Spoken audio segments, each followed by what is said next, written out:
What's up all the people on the internet? My name is Marlo and this is DailyPlus.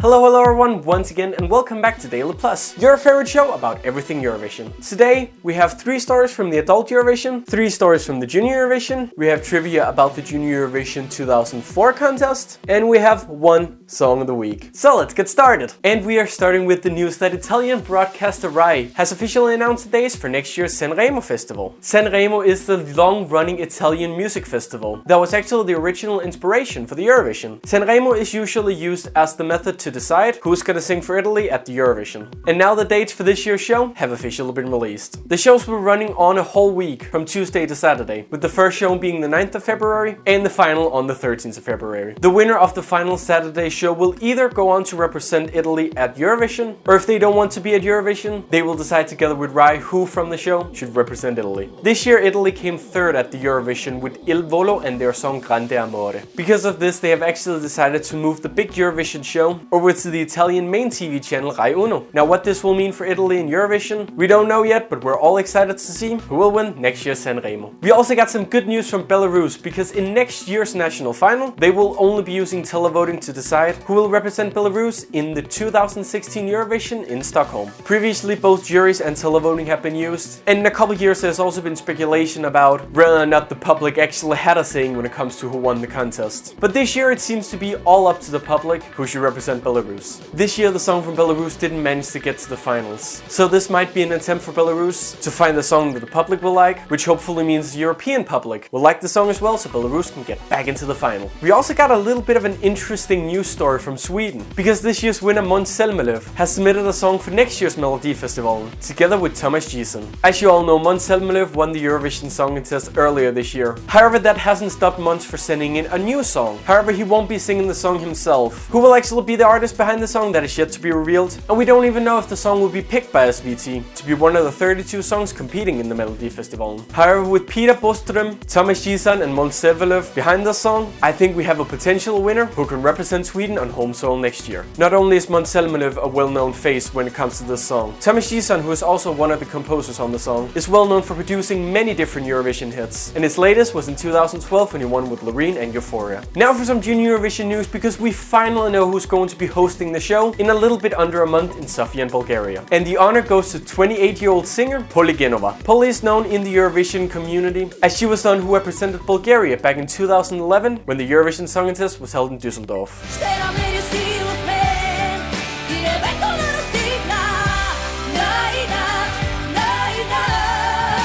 Poli is also a well-known singer in Bulgaria, and she has previously worked with the Bon Bon group, which was the first ever junior Eurovision participant from Bulgaria. Are you excited to see Poli Genova host the show this year? Let us know down in the comments. Now let's listen to some music, because the final version of the Albanian entry officially released this week.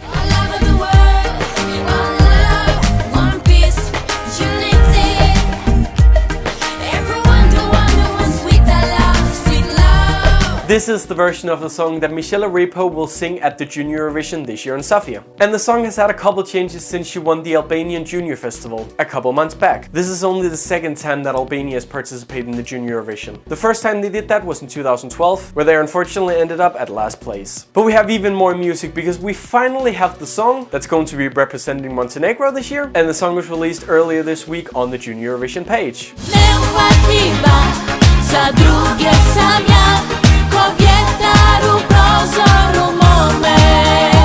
Montenegro was one of the first countries to announce who was going to represent them, but now we finally know how the song is going to be, and we can't wait to see Montenegro at this year's Junior Eurovision. Montenegro first participated in the Junior Eurovision last year, but they loved the experience last year, which is why we see Montenegro once again battling it out at the Junior Eurovision.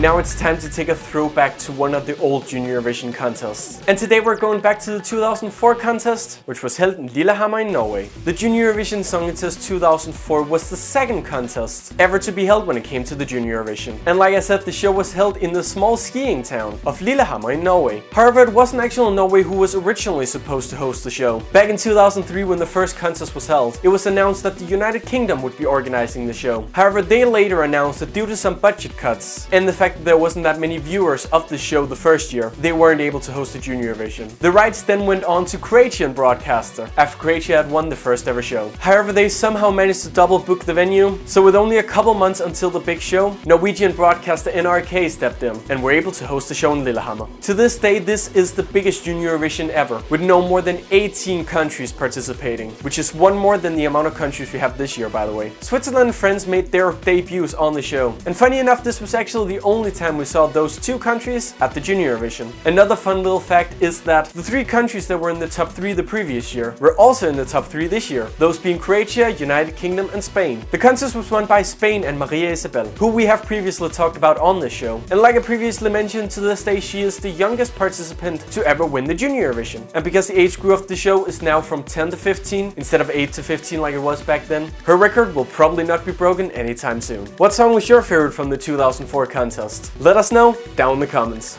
Alright, now let's listen to the song of the week. Last time we were in 2011, so I thought this time let's just go 1 year forward to one of the countries that has only participated once in the Junior Eurovision. So it's time for 2012 in Israel.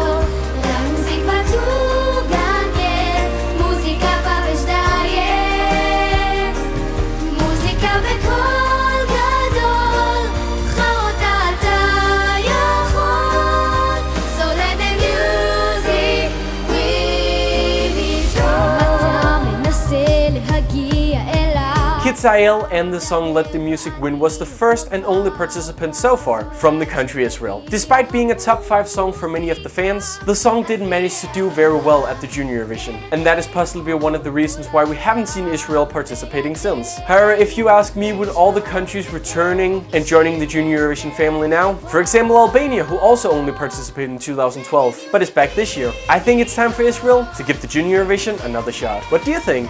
Anyway, that is all I have for DailyPlus this week. I hope you guys enjoyed it. If you did, remember to leave a like and a favorite and click the subscribe button for more shows like this, as well as exclusive interviews and behind the scenes stuff. And remember, if you want even more Eurovision and Junior Eurovision news than what I've already told you, then remember to check our website esc-plus.com. We post all the latest Eurovision and Junior Eurovision news, and we post it as soon as it comes out. If you want some more stuff from me, I have a show called #Pigtails, which, just like I said last week, it is going through a few constructions within the next couple weeks, but it's going to be super awesome. So if you want more from me, definitely check that out. But that's all I have for this time. See you next week.